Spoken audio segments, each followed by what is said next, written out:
Welcome to ഐഫർ education. ഇന്നത്തെ ഒരു സെഷനിൽ നമ്മൾ ഡിസ്കസ് ചെയ്യുന്നത് പ്രൈസിങ് സ്ട്രാറ്റജീസ് ആണ് അല്ലേ. Different types of pricing strategies ഉണ്ട്. അതായത് ഓരോ ഫേമും അവരുടെ ഓരോ സ്റ്റേജിൽ, ചിലപ്പോൾ ഇൻട്രൊഡക്ഷൻ സ്റ്റേജിൽ, അതുപോലെ തന്നെ ഗ്രോത്ത് സ്റ്റേജിൽ, അതുപോലെ തന്നെ മെച്യൂരിറ്റി, ഇങ്ങനെ ഒരുപാട് സ്റ്റേജസ് ഉണ്ടല്ലേ പ്രൊഡക്റ്റിൻ്റെ. ഇപ്പോൾ ഈ സ്റ്റേജസിലൊക്കെ നമ്മൾ ഡിഫറെൻറ്റ് ടൈപ്പ് ഓഫ് സ്ട്രാറ്റജീസ് നമ്മൾ യൂസ് ചെയ്യും അല്ലേ. അല്ലെങ്കിൽ ഒരു പ്രൊഡക്റ്റ് ഇൻട്രൊഡ്യൂസ് ചെയ്യുന്ന സമയത്ത് നമ്മൾ different type of strategies use ചെയ്യും. അത് ഡിഫറെൻ്റ് ആളുകളായിരിക്കും. ഒരു പക്ഷേ ഹോൾസെയിലേഴ്സ് ആയിരിക്കാം പ്രൈസ് ചെയ്യുന്നത്, അല്ലെങ്കിൽ റീറ്റെയിലേഴ്സ് ആയിരിക്കാം, അല്ലെങ്കിൽ പ്രൊഡക്റ്റിൻ്റെ പ്രൊഡ്യൂസേഴ്സ് ആയിരിക്കാം അല്ലേ. അങ്ങനെ ഒരുപാട് ബേസിസിൽ നമ്മൾ പ്രൊഡക്റ്റിനെ നമ്മൾ എന്ത് ചെയ്യും, പ്രൈസ് ചെയ്യും. അപ്പോൾ അതിൽ കുറച്ച് പ്രൈസിങ് സ്ട്രാറ്റജീസ് നമുക്കിന്ന് ഡിസ്കസ് ചെയ്യാം കേട്ടോ. അപ്പോൾ ഒന്നാമതായി വരുന്നത് സൈക്കോളജിക്കൽ പ്രൈസിങ് ആണ്. എന്താണ് സൈക്കോളജിക്കൽ പ്രൈസിങ് എന്ന് പറഞ്ഞു കഴിഞ്ഞാൽ അല്ലേ, സിംപ്ലി ആ ഒരു വേർഡ് നമുക്ക് മനസ്സിലാക്കാം. സൈക്കോളജിക്കൽ പ്രൈസിങ് ആണ് അല്ലേ, ഒരു സൈക്കോളജിക്കൽ മൂവ്മെൻ്റ് ആണത്. അതെന്താ, കൺസ്യൂമേഴ്സിന് നമ്മളൊരു പ്രൈസ് കാണുന്ന സമയത്ത് അത് പ്രൈസ് കുറവാണ് എന്നുള്ള രീതിയിൽ ഒരു ചിന്താഗതി അവർക്ക് വരണം അല്ലേ. അങ്ങനെ ആകുമ്പോൾ ഓട്ടോമാറ്റിക്കലി ആ ഒരു പ്രൊഡക്റ്റിനെ അവർ വാങ്ങിക്കും എന്നുള്ളൊരു അസംഷൻ്റെ ബേസിൽ നമ്മൾ സൈക്കോളജിക്കൽ പ്രൈസിങ് നടത്തും അല്ലേ. എന്താണ് സൈക്കോളജിക്കൽ പ്രൈസിങ് എന്ന് പറഞ്ഞു കഴിഞ്ഞാൽ എന്താണ്, manufacturers fix their prices of a product in the manner that it may create an impression അല്ലേ, ഒരു ഇംപ്രഷൻ ഉണ്ടാക്കും in the minds of consumers that the price are low. അതായത് പ്രൈസ് കുറവാണ് എന്നുള്ള രീതിയിൽ ഒരു ഇംപ്രഷൻ ഒരു കസ്റ്റമേഴ്സിൻ്റെ മൈൻഡിൽ ഉണ്ടാക്കുക എന്നുള്ളതാണ് ഇവർ ഉദ്ദേശിക്കുന്നത്, ഒരു മാനുഫാക്ചർ അവിടെ ഉദ്ദേശിക്കുന്നത്. സിംപ്ലി നമുക്ക് പറയുകയാണെങ്കിൽ നമ്മൾ മാർക്കറ്റിൽ പല പ്രൊഡക്റ്റ് നമ്മൾ വാങ്ങുന്ന സമയത്ത് ഒരു 99 അല്ലെങ്കിൽ 499, 799 എന്നുള്ള രീതിയിലൊക്കെ നമ്മൾ പ്രൊഡക്റ്റുകൾ കാണാം അല്ലേ. ഒരു 99 ഒരു റൗണ്ട് ഓഫ് ചെയ്തിട്ട് ആ രീതിയിലുള്ള പ്രൊഡക്റ്റ് പ്രൈസിങ് അല്ലേ. അത് ഒരു സൈക്കോളജിക്കൽ പ്രൈസിങ്ങിൻ്റെ ഭാഗമാണ് കേട്ടോ. നമ്മളൊരു പ്രൊഡക്റ്റിന് ഫോർ എക്സാമ്പിൾ 999 എന്നൊരു പ്രൊഡക്റ്റിന് നമ്മൾ പ്രൈസ് കണ്ടു കഴിഞ്ഞാൽ അത് അത്രേ ഉള്ളൂ എന്നുള്ള രീതിയിൽ നമ്മൾ ചിന്തിക്കുള്ളൂ അല്ലേ. ഒരു നേരെ മറിച്ച് 1 രൂപ കൂടെ കൂട്ടി അവിടെ 1000 എന്നിട്ടിട്ടുണ്ടെങ്കിൽ ആളുകൾ 1000 രൂപ എന്നുള്ള രീതിയിലാണ് ചിന്തിക്കുക അല്ലേ. അപ്പോൾ ആ ഒരു ഡിഫറൻസ്, അതിന് വേണ്ടിയിട്ടാണ് സൈക്കോളജിക്കൽ പ്രൈസിങ് പൊതുവെ മാനുഫാക്ചേഴ്സ് യൂസ് ചെയ്യുന്നത് എന്നുള്ളതാണ്. Okay, then we have markup pricing ഉണ്ട്. എന്താണ് മാർക്കപ്പ് പ്രൈസിങ് എന്ന് പറഞ്ഞു കഴിഞ്ഞാൽ ഇത് പൊതുവെ ഹോൾസെയിലേഴ്സും അതുപോലെ തന്നെ റീറ്റെയിലേഴ്സും ചെയ്യുന്നൊരു കാര്യമാണ് കേട്ടോ. സിമ്പിൾ ഇത്രേ ഉള്ളൂ. It followed by wholesalers and retailers ആണ്. Then when the goods are received the retailers add certain percentage of the wholesalers price എന്ന് പറഞ്ഞു കഴിഞ്ഞാൽ സിമ്പിളാണ്. നമുക്ക് പ്രൊഡക്റ്റ് ലഭിച്ചു കഴിഞ്ഞാൽ, അതായത് ഇപ്പോൾ ഒരു ഫോർ എക്സാമ്പിൾ ഒരു റീറ്റെയിലർ ആണെങ്കിൽ ഹോൾസെയിലർ അടുത്തുനിന്ന് ഒരു പ്രൊഡക്റ്റ് ലഭിച്ചു ആൾക്ക്, ഒരു 500 രൂപക്ക് ഒരു പ്രൊഡക്റ്റ് ആൾക്ക് ലഭിച്ചു. ആളെന്ത് ചെയ്യും, ആളൊരു പ്രോഫിറ്റ് കൂടെ ആഡ് ചെയ്തിട്ട് റീറ്റെയിലർ അവരുടെ ഒരു പ്രോഫിറ്റ് കൂടെ ആഡ് ചെയ്തിട്ട് ഒരു 600 രൂപ അല്ലെങ്കിൽ 700 രൂപക്ക് പ്രൊഡക്റ്റ് വിൽക്കാം. അത്രേ ഉള്ളൂ മാർക്കപ്പ് പ്രൈസിങ് എന്നുകൊണ്ട് ഉദ്ദേശിക്കുന്നത്. ഇനി ഹോൾസെയിലർ ആണെങ്കിലോ, മാനുഫാക്ചർ അടുത്തു നിന്നും ആൾക്കൊരു 300 രൂപക്കാണ് പ്രൊഡക്റ്റ് കിട്ടുന്നതെങ്കിൽ അതൊക്കെ ഒരു 100-200 ആഡ് ചെയ്തിട്ട് ഒരു 400 അല്ലെങ്കിൽ 500 രൂപക്കൊക്കെ അത് റീറ്റെയിലേഴ്സിന് കൊടുക്കാം എന്നുള്ളതാണ് മാർക്കപ്പ് പ്രൈസിങ് എന്നതുകൊണ്ട് ഉദ്ദേശിക്കുന്നത് കേട്ടോ. സിംപ്ലി എന്താണ്, കൂടുതലും ഹോൾസെയിലേഴ്സും അതുപോലെ തന്നെ റീറ്റെയിലേഴ്സും ആണ് ഇത് കൂടുതൽ യൂസ് ചെയ്യുന്നത് എന്നുള്ളതാണ്. ഓക്കെ, ദെൻ നമുക്ക് അടുത്തൊരു പ്രൈസിങ് സ്ട്രാറ്റജി നോക്കാം. അടുത്തതായി വരുന്നത് അഡ്മിനിസ്ട്രേഡ് പ്രൈസിങ് ആണ്. എന്താണ് അഡ്മിനിസ്ട്രേഡ് പ്രൈസിങ് ആണ് എന്ന് പറഞ്ഞു കഴിഞ്ഞാൽ എന്താ, ഇവിടെ ഉദ്ദേശിക്കുന്നത്, ഇവിടെ പരിഗണിക്കുന്നത് ഒരു പ്രൊഡക്റ്റിൻ്റെ ഡിമാൻഡോ അല്ലെങ്കിൽ കസ്റ്റമേഴ്സിൻ്റെ വാണ്ട്സോ അങ്ങനത്തെ കാര്യങ്ങളൊന്നുമല്ല. അതിനപ്പുറത്ത് മാനേജീരിയൽ ഡിസിഷൻ്റെ അടിസ്ഥാനത്തിൽ മാനേജേഴ്സ് എന്താണോ അല്ലെങ്കിൽ ടോപ്പ് ലെവൽ അതോറിറ്റി എന്താണോ പറയുന്നത് അതിൻ്റെ അടിസ്ഥാനത്തിൽ നമ്മൾ പ്രൈസ് ചെയ്യുക എന്നുള്ളതാണ്. എന്താണ്, സിംപ്ലി നമുക്കത് അഡ്മിനിസ്ട്രേഡ് പ്രൈസിങ്ങിൽ ആ ഒരു നെയിം തന്നെ നമുക്ക് മനസ്സിലാക്കാം. അഡ്മിനിസ്ട്രേഷൻ്റെ ബേസിലായിരിക്കും പ്രൈസിങ് വരുന്നത്. Pricing is done on the basis of managerial decisions അല്ലേ, and not on the basis of cost, demand, competition. കോസ്റ്റിൻ്റെ അടിസ്ഥാനത്തിലോ അല്ലെങ്കിൽ ഡിമാൻഡിൻ്റെ അടിസ്ഥാനത്തിലോ കോമ്പറ്റീഷൻ്റെ അടിസ്ഥാനത്തിലോ അല്ല ഇവിടെ പ്രൈസിങ് നടക്കുന്നത്. പിന്നെ എന്തിൻ്റെ അടിസ്ഥാനത്തിലാണ്, മാനേജേഴ്സിൻ്റെ ഡിസിഷൻ്റെ അടിസ്ഥാനത്തിൽ അല്ലേ, മാനേജീരിയൽ ഡിസിഷൻ്റെ അടിസ്ഥാനത്തിലാണ് ഇവിടെ പ്രൈസിങ് നടക്കുന്നത്. ഓക്കെ, അപ്പോൾ മാനേജീരിയൽ ഡിസിഷൻ എന്നൊരു കാര്യം ഇവിടെ ശ്രദ്ധിച്ചാൽ മതി അഡ്മിനിസ്ട്രേഡ് പ്രൈസിങ്ങിൻ്റെ കേസിൽ. ഓക്കെ, ദെൻ അടുത്തൊരു പ്രൈസിങ് ആണ് കോസ്റ്റ് പ്ലസ് പ്രൈസിങ്. ഇത് പൊതുവെ എല്ലാവരും യൂസ് ചെയ്യുന്നൊരു സ്ട്രാറ്റജിയാണ്. കോസ്റ്റ് പ്ലസ് പ്രൈസിങ് എന്ന് പറഞ്ഞു കഴിഞ്ഞാൽ സിമ്പിളാണ്. ആ ഒരു പ്രൊഡക്റ്റിൻ്റെ കോസ്റ്റ് എത്രയാണോ അതിലേക്ക് ഒരു നിശ്ചിത ശതമാനം പ്രോഫിറ്റ് കൂടെ ആഡ് ചെയ്തിട്ട് ആ ഒരു പ്രൈസിൽ പ്രൊഡക്റ്റ് കൊടുക്കുക എന്നുള്ളതാണ്. Cost plus cost plus profit എന്നുള്ളതാണ്. കോസ്റ്റിൻ്റെ കൂടെ പ്രോഫിറ്റ് കൂടെ ആഡ് ചെയ്തിട്ട് കൊടുക്കുക എന്നുള്ളതാണ്. ഒരു പ്രൊഡക്റ്റിന് ഫോർ എക്സാമ്പിൾ ഒരു 200 രൂപയാണ് കോസ്റ്റ് വരുന്നതെങ്കിൽ നമ്മുടെ ഒരു പ്രോഫിറ്റ് ഒരു 100 രൂപ കൂടി നമ്മളതിൽ ആഡ് ചെയ്തിട്ട് ഒരു 300 രൂപക്ക് ആ പ്രൊഡക്റ്റിനെ സെല് ചെയ്യുക എന്നുള്ളതാണ്. അപ്പോൾ സിംപ്ലി അതാണ് കോസ്റ്റ് പ്ലസ് പ്രൈസിങ് എന്നാണ് ഉദ്ദേശിക്കുന്നത് കേട്ടോ. അതായത് the firm calculates the cost of the producing, അതായത് പ്രൊഡക്ഷൻ കോസ്റ്റ് കാൽക്കുലേറ്റ് ചെയ്യുന്നുണ്ട് ആൻഡ് എന്ത് ചെയ്യുന്നുണ്ട്, ആഡ്സ് ഓൺ എ പെർസെൻറ്റേജ്, അതായത് പ്രോഫിറ്റ് അല്ലേ, ആ ഒരു പ്രൊഡക്റ്റിക്ക് ആ ഒരു കോസ്റ്റിൻ്റെ കൂടെ ഒരു പെർസെൻറ്റേജ്, അതിൻ്റെ ഒരു പെർസെൻറ്റേജ് പ്രോഫിറ്റ് ആയിട്ട് അതുകൂടി ആഡ് ചെയ്തിട്ട് കൊടുക്കുക എന്നുള്ളതാണ് കോസ്റ്റ് പ്ലസ് പ്രൈസിങ് എന്നാണ് ഉദ്ദേശിക്കുന്നത് കേട്ടോ. അപ്പോൾ അതാണ് കോസ്റ്റ് പ്ലസ് പ്രൈസിങ്. ദെൻ നമുക്കുള്ളത് we have limit pricing. Limit pricing എന്ന് പറഞ്ഞു കഴിഞ്ഞാൽ എന്തായിരിക്കും, ആ ഒരു വേർഡിൽ നമുക്ക് അങ്ങനെ അത് കണക്ട് ചെയ്യാൻ കഴിയുക, ലിമിറ്റ് ചെയ്യുക അല്ലേ, പ്രൈസിനെ ലിമിറ്റ് ചെയ്യുക, ഒരു ലിമിറ്റിൽ പ്രൈസ് കൊടുക്കുക എന്നുള്ളതാണ്. എന്ന് പറഞ്ഞു കഴിഞ്ഞാൽ ഇത് കൂടുതൽ ചെയ്യുക മൊണോപ്പൊളിസ്റ്റുകളാണ് കേട്ടോ. മൊണോപ്പൊളി ആയിട്ടുള്ള ഫേമുകളാണ് ഇങ്ങനെ ചെയ്യുക എന്നുള്ളതാണ്. എന്തിനു വേണ്ടിയിട്ടായിരിക്കും അവർ ചെയ്യുന്നത്, മറ്റു കോമ്പറ്റീറ്റേഴ്സ് ഫേമിലേക്ക് അല്ലെങ്കിൽ ആ ഒരു മാർക്കറ്റിലേക്ക് എൻ്റർ ചെയ്യുന്നത് തടയാൻ വേണ്ടിയിട്ട് അല്ലേ. അതായത് it is a price set by a monopolist ആണ് ഇവിടെ സെറ്റ് ചെയ്യുന്നത്. എന്തിനു വേണ്ടിയിട്ടാണ്, to discourage economic entry into a market. അതായത് ഈ ഒരു മാർക്കറ്റിലേക്ക് മറ്റൊരു ഫേംസ് എൻട്രി ചെയ്യുന്നതിനെ ഡിസ്കറേജ് ചെയ്യാൻ വേണ്ടിയിട്ട് അല്ലെങ്കിൽ അതിനെ തടയാൻ വേണ്ടിയിട്ടാണ് ഇത്തരത്തിലുള്ളൊരു പ്രൈസിങ് സ്ട്രാറ്റജി അവർ യൂസ് ചെയ്യുന്നത് എന്നുള്ളതാണ്. The limit price is often lower than the average cost of production അല്ലേ. അതായത് ഇതെന്താവാം, എങ്ങനെയാവാം, lower than the average cost of production.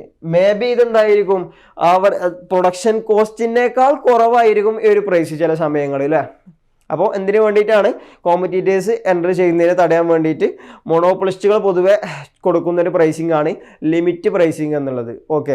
അപ്പോൾ then we have penetration pricing അല്ലേ. പെനട്രേഷൻ പ്രൈസിങ്, അതുപോലെ തന്നെ സ്കിമ്മിങ് പ്രൈസിങ്, നമ്മൾ ഒരുപാട് കേട്ടിട്ടുള്ള ടേംസ് ആണ് അല്ലേ. ഒരുപാട് നമ്മൾ കേട്ടിട്ടുള്ള പ്രൈസിങ് സ്ട്രാറ്റജി ആയിരിക്കും പെനട്രേഷനും അതുപോലെ തന്നെ സ്കിമ്മിങ് ഒക്കെ.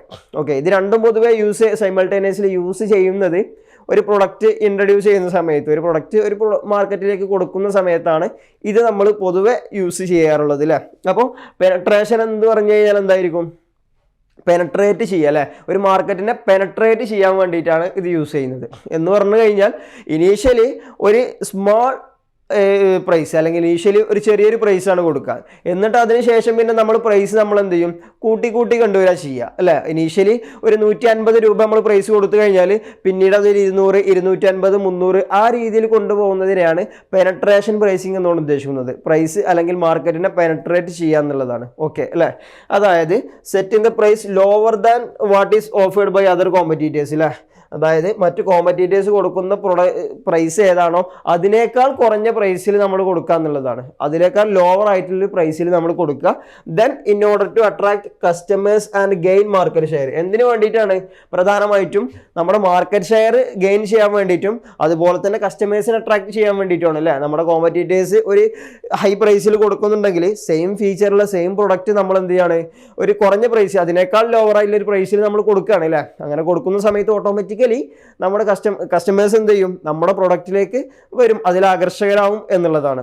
അപ്പോൾ അതിന് വേണ്ടിയിട്ടാണ് പെനട്രേഷൻ പ്രൈസിങ് കൊടുക്കുന്നത് അല്ലേ. The price can be raised later one this market share is gained. ഇവിടെയാണ് നമ്മൾ ശ്രദ്ധിക്കേണ്ടത്. നമ്മൾ ആദ്യം ഒരു ലോവർ പ്രൈസ് കൊടുക്കുന്നു, ദെൻ നമുക്കൊരു മാർക്കറ്റിൽ അത്യാവശ്യം നമുക്ക് പിടിച്ചു നിൽക്കാൻ പറ്റുന്ന രീതിയിൽ നമ്മളായി കഴിഞ്ഞാൽ, ഉദ്ദേശിച്ചത് നമ്മൾ മാർക്കറ്റിൽ അത്രത്തോളം മാർക്കറ്റ് ഷെയർ നമുക്ക് ഗെയിൻ ചെയ്യാൻ പറ്റി കഴിഞ്ഞാൽ, അത്രത്തോളം കസ്റ്റമേഴ്സിന് നമുക്ക് കിട്ടിക്കഴിഞ്ഞാൽ, നമുക്കൊരു ബേസ് ഉണ്ടായി കഴിഞ്ഞാൽ പിന്നെ നമ്മൾ എന്ത് ചെയ്യും, പതിയെ നമ്മുടെ പ്രൊഡക്റ്റിൻ്റെ പ്രൈസ് കൂട്ടി കൊണ്ടുവരും എന്നുള്ളതാണ്, ഹൈ ആക്കും എന്നുള്ളതാണ്. ഞാൻ നേരത്തെ പറഞ്ഞ പോലെ തന്നെ ഒരു ബേസിക് ഒരു പ്രൈസ് കൊടുത്തിട്ടുണ്ടെങ്കിൽ പിന്നെ അതിലേക്ക് ഇങ്ങനെ ആഡ് ചെയ്തുകൊണ്ടിരിക്കും. അതാണ് പെനട്രേഷൻ പ്രൈസിങ് എന്നാണ് ഉദ്ദേശിക്കുന്നത് കേട്ടോ. ദെൻ വി ഹാവ് നേരെ അതിൻ്റെ ഓപ്പോസിറ്റ് അല്ലേ. അതായത് സ്കിമ്മിങ് പ്രൈസിങ് ഉണ്ട്. സ്കിമ്മിങ് എന്തായിരിക്കും, ഇതിൻ്റെ നേരെ ഓപ്പോസിറ്റ്. നമ്മളൊരു ഇനീഷ്യലി ഒരു പ്രൊഡക്റ്റിനെ ഇൻട്രൊഡ്യൂസ് ചെയ്യുന്ന സമയത്ത് നമ്മളൊരു ഹൈ പ്രൈസ് കൊടുക്കും അല്ലേ. ഇത് കൂടുതലായിട്ട് നമ്മളൊരു റിച്ച് ആയിട്ടുള്ളൊരു ഓഡിയൻസിനൊക്കെ അല്ലെങ്കിൽ കസ്റ്റമേഴ്സിനൊക്കെ ഫോക്കസ് ചെയ്തിട്ടാണ് സ്കിമ്മിങ് പൊതുവെ കൊടുക്കാറുള്ളത്. നമ്മൾ പ്രൊഡക്റ്റ് മാർക്കറ്റിലേക്ക് ഇൻട്രൊഡ്യൂസ് ചെയ്യുന്ന സമയത്ത് നമ്മൾ എന്ത് ചെയ്യും, ഒരു ഹൈ പ്രൈസ് കൊടുക്കും. ദെൻ അതിന് കാലഹരണപ്പെടുന്നതിനനുസരിച്ച് നമ്മുടെ ആ ഒരു കാലം കഴിയുന്നതിനനുസരിച്ച് എന്ത് ചെയ്യും, പ്രൈസ് കുറച്ച് കൊണ്ടുവരും എന്നുള്ളതാണ്. പൊതുവെ ആപ്പിളൊക്കെ യൂസ് ചെയ്യുന്ന ഇതാണ് അല്ലേ. ഐഫോണിൻ്റെ കേസിലൊക്കെ നമുക്ക് എടുത്താൽ നമുക്ക് മനസ്സിലാവും അത് ഇൻട്രൊഡ്യൂസ് ചെയ്യുന്ന സമയത്ത് ഹൈ പ്രൈസ് ആയിരിക്കും അല്ലേ. കാരണം അത്രത്തോളം ആളുകൾ അതിന് ഡിമാൻഡ് ചെയ്യുന്നുണ്ട്. എത്ര പ്രൈസ് ആയി കഴിഞ്ഞാലും അത് വാങ്ങും എന്നുള്ളതാണ്. പ്രസ്റ്റീജിയസ് ആയിട്ട് അല്ലെങ്കിൽ സ്റ്റാറ്റസ് ഒക്കെ നോക്കുന്ന ആളുകൾ, റിച്ച് ആയിട്ടുള്ള ആളുകൾ അത് വാങ്ങും എന്നുള്ളതാണ്. ദെൻ നമുക്ക് അടുത്തൊരു മോഡൽ വരുമ്പോഴേക്കും ഇതിൻ്റെ പ്രൈസ് വളരെ താഴെ പോകുന്നുണ്ട് അല്ലേ. ദെൻ വളരെ താഴെ പോകുന്നുണ്ട്. അപ്പോൾ ഇനീഷ്യലി ഹൈ പ്രൈസ് ആയിരിക്കും, ദെൻ ആ പ്രൈസ് ഇങ്ങനെ നമ്മൾ കുറച്ച് കൊണ്ടുവരിക എന്നുള്ളതാണ്. അതാണ് സ്കിമ്മിങ് പ്രൈസ് കേട്ടോ. എന്തായിരിക്കും സ്കിമ്മിങ് എന്ന് പറഞ്ഞു കഴിഞ്ഞാൽ pricing strategy by which a firm charges the highest initial price അല്ലേ. അതായത് ഇനീഷ്യലി പ്രൈസ് ഹയസ്റ്റ് ആയിട്ടായിരിക്കും ചാർജ് ചെയ്യുക. ദെൻ എന്ത് ചെയ്യും, consumers will pay and then lowers it over time അല്ലേ. പിന്നെ എന്ത് ചെയ്യും, അത് പ്രൈസ് കുറച്ച് കൊണ്ടുവരും എന്നുള്ളതാണ്. ഇനീഷ്യലി ഹൈ പ്രൈസ് കൊടുത്താലും പിന്നീട് അത് പ്രൈസ് കുറച്ച് കൊണ്ടുവരും എന്നുള്ളതാണ് സ്കിമ്മിങ് എന്തുകൊണ്ട് ഉദ്ദേശിക്കുന്നത് കേട്ടോ. ദെൻ പ്രൈസ് ലീഡർഷിപ്പാണ് അടുത്തത്. എന്താണ് പ്രൈസ് ലീഡർഷിപ്പ് എന്ന് പറഞ്ഞു കഴിഞ്ഞാൽ ഇല്ല, നമ്മൾ എക്കണോമിക്സിൽ മാർക്കറ്റ് സ്ട്രക്ചറൊക്കെ പഠിക്കുന്ന സമയത്ത് ഒളിഗോപ്പൊളി ഒക്കെ പഠിച്ചിട്ടുണ്ട് അല്ലേ. അതായത് ഒളിഗോപ്പൊളിസ്റ്റിക് ബിസിനസ്സിൽ അല്ലെങ്കിൽ ഒളിഗോപ്പൊളിസ്റ്റിക് ആയുള്ള മാർക്കറ്റിലാണ് ഈ ഒരു പ്രൈസ് ലീഡർഷിപ്പ് ഉള്ളത്. ഇതെന്തായിരിക്കും? In oligopolistic business market, usually the dominant competitor among several leads the way in determining prices and the others soon follow. എന്ന് പറഞ്ഞു കഴിഞ്ഞാൽ എന്താ, അതായത് ഇവിടെ ഒളിഗോപോളിസ്റ്റിക് മാർക്കറ്റിൽ ഡൊമിനൻ്റ് ആയിട്ടുള്ള അത്യാവശ്യം ഒരു മാർക്കറ്റ് ഷെയർ ഒക്കെ ഉള്ള ഒരു ഫേം എന്താ ചെയ്യുക, അവരൊരു പ്രൈസ് എന്ത് ചെയ്യും, ഫിക്സ് ചെയ്യും. ആ ഒരു പ്രൈസിനെ ബാക്കിയുള്ളവർ എന്ത് ചെയ്യും, അത് ഫോളോ ചെയ്തുകൊണ്ടിരിക്കും എന്നുള്ളതാണ് പ്രൈസ് ലീഡർഷിപ്പ് എന്നുകൊണ്ട് ഉദ്ദേശിക്കുന്നത് കേട്ടോ. അതായത് പ്രൈസ് ലീഡർഷിപ്പാണ് അവിടെ വരുന്നത്. ഒരു ഫേമിന് അവിടെ ഒരു ലീഡർഷിപ്പ് ഉണ്ട് പ്രൈസിങ്ങിൽ അല്ലേ. ആ ഒരു പ്രൈസിനെ ബാക്കിയുള്ള ഫേംസ് ഫോളോ ചെയ്യുക എന്നുള്ളതാണ് ഇതുകൊണ്ട് ഉദ്ദേശിക്കുന്നത്. ഓക്കെ, അപ്പോൾ പ്രൈസ് ലീഡർഷിപ്പ് നമുക്ക് കാണുന്നത് എവിടെയെന്ന് ചോദിച്ചു കഴിഞ്ഞാൽ പൊതുവെ യൂഷ്വലി കാണുന്നത് ഒളിഗോപോളിസ്റ്റിക് ബിസിനസ് അല്ലെങ്കിൽ ഒളിഗോപോളിസ്റ്റിക് മാർക്കറ്റിലാണ് കേട്ടോ. ഓക്കെ, ദെൻ വി ഹാവ് അടുത്തൊരു സ്ട്രാറ്റജിയാണ് ഹൈ ലോ പ്രൈസിങ്. അതായത് ഹൈ ലോ പ്രൈസിങ് എന്ന് പറയുമ്പോൾ നമുക്കത് മനസ്സിലാക്കാം, ഇനീഷ്യലി ഹൈ ആയിരിക്കും, ദെൻ ലോവർ ആയിരിക്കും അല്ലേ. നമ്മളൊരു സ്കിമ്മിങ് പോലെ തന്നെയാണ് ഹൈ ലോ പ്രൈസിങ് എന്നുള്ളത് കേട്ടോ. അതായത് ഇനീഷ്യലി പ്രൈസ് ഹൈ ആയിരിക്കും. Goods or services offered by the organisation are regularly priced higher than competitors അല്ലേ.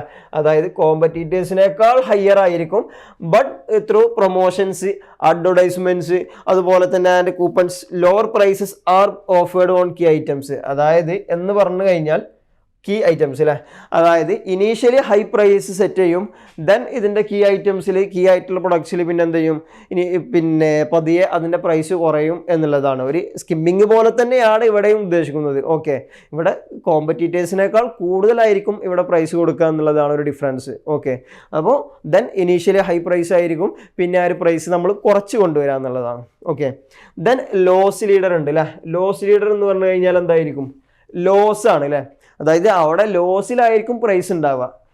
എന്ന് പറഞ്ഞു കഴിഞ്ഞാൽ എന്തായിരിക്കും, ഒരു പക്ഷേ ആ ഒരു കോസ്റ്റിനേക്കാൾ, ഒരു പ്രൊഡക്റ്റ് പ്രൊഡ്യൂസ് ചെയ്യാനുള്ള അതിൻ്റെ കോസ്റ്റ്, ആ ഒരു കോസ്റ്റിനേക്കാൾ കുറഞ്ഞ രീതിയിലായിരിക്കും അതിൻ്റെ പ്രൈസ് ഉണ്ടാവുക എന്നുള്ളതാണ്.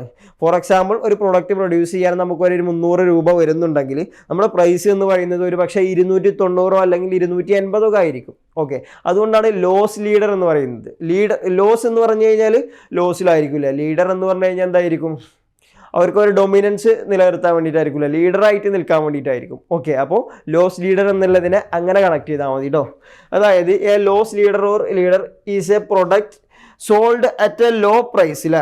At a low price that is at cost or below cost. ഈ ലോ പ്രൈസ് എന്ന് പറയുന്നത് ഒരു പക്ഷേ കോസ്റ്റിലായിരിക്കാം, അല്ലെങ്കിൽ മോസ്റ്റ് പ്രോബബിളി അത് കോസ്റ്റിനേക്കാൾ കുറവായിരിക്കാം, ബിലോ കോസ്റ്റ് ആയിരിക്കാം എന്നുള്ളതാണ്. ഓക്കെ, ദെൻ എന്തിനു വേണ്ടിയിട്ടാണ്, to stimulate other profitable sales. മറ്റുള്ള പ്രോഫിറ്റബിൾ ആയിട്ടുള്ള സെയിൽസിനെ സ്റ്റിമുലേറ്റ് ചെയ്യാൻ വേണ്ടിയിട്ടാണ് ഇങ്ങനെ ചെയ്യുന്നത് എന്നുള്ളതാണ്. Okay, this would help the companies to expand its market share. ഇതിൻ്റെ മെയിൻ ആയിട്ടുള്ള ഒബ്ജക്റ്റീവ് എന്ന് പറയുന്നത് മാർക്കറ്റ് ഷെയർ എക്സ്പാൻഡ് ചെയ്യാൻ വേണ്ടിയിട്ടാണ്. ഓക്കെ, നമ്മൾ പെനട്രേഷൻ പ്രൈസിങ്ങിലൊക്കെ പറഞ്ഞിട്ടുള്ളത് എന്തിനു വേണ്ടിയിട്ട് തന്നെയാണ്, മാർക്കറ്റ് ഷെയർ എക്സ്റ്റെൻഡ് ചെയ്യാൻ വേണ്ടിയിട്ടാണ്, മാർക്കറ്റിൽ മാക്സിമം ഒരു സ്റ്റെബിലിറ്റി ഉണ്ടാക്കിയെടുക്കാൻ വേണ്ടിയിട്ടാണ് അല്ലേ. അതിനുശേഷം പിന്നെ അവർക്ക് എന്തും ചെയ്യാമല്ലോ. അപ്പോൾ അതിന് വേണ്ടിയിട്ടാണ് ലോസ് ലീഡർ പ്രൈസിങ്ങും എന്നുള്ളതും എന്നാണ്. അപ്പോൾ ലോസ് ലീഡർ പ്രൈസിങ് എന്ന് പറഞ്ഞു കഴിഞ്ഞാൽ സിംപിളി എന്തായിരിക്കും, അവിടെ പ്രൈസ് എന്ന് പറയുന്നത് ഒന്നുകിൽ കോസ്റ്റിലായിരിക്കും അല്ലെങ്കിൽ ആ കോസ്റ്റിനേക്കാൾ കുറവായിരിക്കും പ്രൈസ് എന്നുള്ളതാണ്. ഓക്കെ, അപ്പോൾ ഇത് എന്തിനു വേണ്ടിയിട്ടാണ് ലോസ് ലീഡർ പ്രൈസിങ് കൊടുക്കുന്നത് എന്ന് പറഞ്ഞു കഴിഞ്ഞാൽ എന്തിനു വേണ്ടിയിട്ടാണ്, മാർക്കറ്റ് ഷെയർ എക്സ്പാൻഡ് ചെയ്യാൻ വേണ്ടിയിട്ട്, മാർക്കറ്റിൽ മാക്സിമം സ്റ്റെബിലിറ്റി ഉണ്ടാക്കാൻ വേണ്ടിയിട്ട്. ഓക്കെ, അപ്പോൾ ഈ ഒരു കാര്യമാണ് ഇതിൽ വരുന്നത് അല്ലേ. അപ്പോൾ ഇത്തരം കാര്യങ്ങളാണ് ഇന്നത്തെ ഒരു സെഷനിൽ നമ്മൾ ഡിസ്കസ് ചെയ്തിട്ടുള്ളത്. നമ്മുടെ പ്രൈസിങ് സ്ട്രാറ്റജീസ് നമ്മൾ കംപ്ലീറ്റ് പറഞ്ഞിട്ടില്ല, ഒരു 8 പ്രൈസിങ് സ്ട്രാറ്റജീസ് ആണ്, ഒരു 10 പ്രൈസിങ് സ്ട്രാറ്റജീസ് ആണ് നമ്മളിവിടെ പറഞ്ഞിട്ടുള്ളത്. അപ്പോൾ നമ്മൾ പറഞ്ഞിട്ടുള്ളത് 10 സ്ട്രാറ്റജീസ് ആണ് അല്ലേ, പ്രൈസിങ് സ്ട്രാറ്റജീസ് ആണ്. സൈക്കോളജിക്കൽ പ്രൈസിങ് എന്താണെന്നുള്ളത് നമ്മൾ പറഞ്ഞു, ദെൻ മാർക്കപ്പ് പ്രൈസിങ് എന്താണെന്നുള്ളത് നമ്മൾ പറഞ്ഞു, ദെൻ അഡ്മിനിസ്ട്രേഷൻ്റെ അല്ലെങ്കിൽ മാനേജീരിയൽ ഡിസിഷൻ്റെ അടിസ്ഥാനത്തിൽ വരുന്ന പ്രൈസിങ് എന്താണെന്നുള്ളത് നമ്മൾ പറഞ്ഞു, ദെൻ കോസ്റ്റ് പ്ലസ് പ്രൈസിങ് നമ്മൾ പറഞ്ഞു, ദെൻ ലിമിറ്റ് പ്രൈസിങ് നമ്മൾ പറഞ്ഞു, then penetration pricing, skimming pricing, price leadership, അതുപോലെ തന്നെ ലോസ് ലീഡർ പ്രൈസിങ്, ഇങ്ങനെ ഒരുപാട് തരത്തിലുള്ള പ്രൈസിങ് സ്ട്രാറ്റജീസ് നമ്മൾ ഡിസ്കസ് ചെയ്തു അല്ലേ. അപ്പോൾ ഇനി മറ്റൊരു ടോപ്പിക്കുമായിട്ട് നമുക്ക് മറ്റൊരു സെഷനിൽ വീണ്ടും കാണാം. Okay, thank you.